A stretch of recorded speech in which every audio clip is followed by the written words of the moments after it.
નમસ્તે મિત્રો, આજે આપણો 17 એપિસોડ છે. આવતીકાલના એપિસોડમાં આપણે ગણપતિ શીખેલા.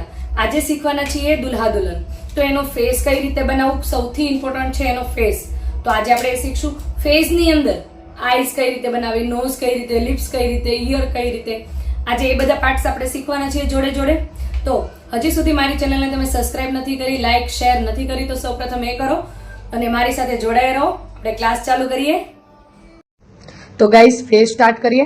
સૌથી પહેલા તો આપણે લેવાનું છે એમના હેડનો પાર્ટ. તો હેડ હંમેશા રાઉન્ડ, થોડોક રાઉન્ડ શેપ લેવાનો હોય છે. સડનલી ઊભો શેપ નથી હોતો ક્યારેય.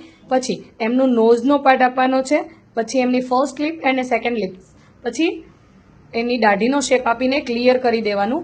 બરાબર છે? તમે જોઈ શકો છો કે પ્રોપર ફેસ બન્યો છે. ફેસ ઊભો નથી બનાવવાનો, ફેસને ક્રોસમાં રાખવાનો છે. અને ફેસ હંમેશા બંને સાઈડથી બનાવવાની ટ્રાય કરવાની.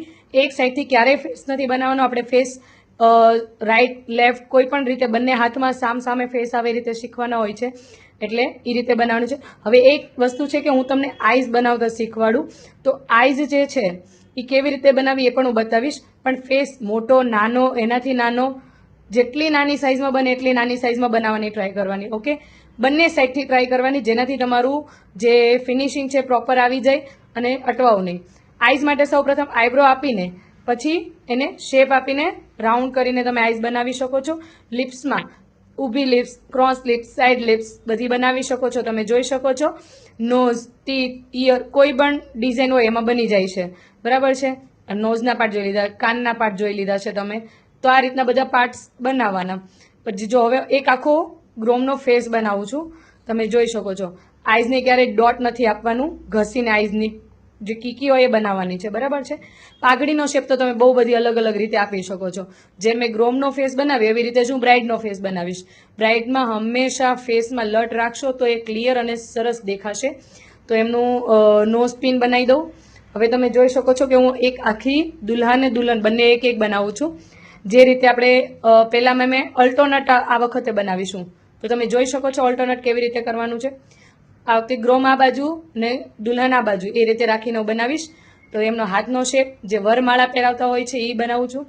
નોર્મલી આજના લોકો બધા જ એ બનાવે છે કે ભાઈ એમને બધાની ઈચ્છા એવી હોય કે હું વરમાળા પહેરાવતા હોય એવો અમારા હાથમાં પોસ્ટર હોય, એમ કે એવું બ્રાઇડ દુલ્હા દુલ્હન એવું હોય, રિક્વાયરમેન્ટ એવી છે બધી. તો તમે જોઈ શકો છો કે બહુ ઇઝી છે. પણ આપણને જ્યારે ફેસ આવડશે ત્યારે આ વસ્તુ ઇઝી લાગશે. એમના કપડાં બનાવવા બિલકુલ હાર્ડ નથી. જે છે મેઇન હાથ અને ફેસ. હાથ અને ફેસ બનાવતા આવડી જશે તો બહુ ઇઝીલી તમારું આ વર્ક છે એ પૂરું થઈ જશે. તો તમે જોઈ શકો છો બંનેને મેં લેવલમાં જ લીધા છે. થોડીક ગ્રોમને હંમેશા બ્રાઇટ કરતાં થોડીક મોટી રાખવાની, જેનાથી રહે. હવે હું તમને આખા ડાર્કવાળા ને કપડાં સાથે બનાવીને બતાવીશ. તો તમે જોઈ શકો મેં ફેસનો પાર્ટ થોડો મોટો લીધો છે, જેનાથી તમને ક્લિયર દેખાય. તમે જોઈ શકો છો કે કેટલું સરસ લાગે છે. અને આ વખતે દાઢી મૂછ બનાવું છું. દાઢી બનાવતી વખતે ખાસ ધ્યાન રાખવાનું છે કે શેડિંગમાં લેવાની છે દાઢી, એટલે એ વ્યવસ્થિત અને સારી લાગે.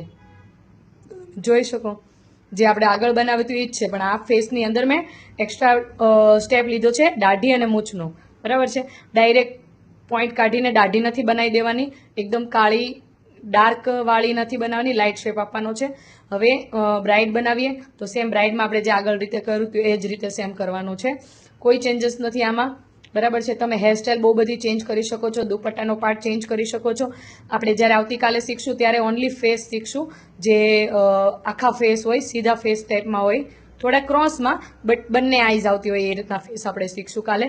તો રોજે તમે જુઓ, તમને જ્યાં ના સમજ પડે ત્યાં મને મેસેજ કરો અને આ રીતનું વર્ક બનાવવાની ટ્રાય કરો. પહેલાં લાઇટ બનાવો અને પછી ડાર્ક કરો.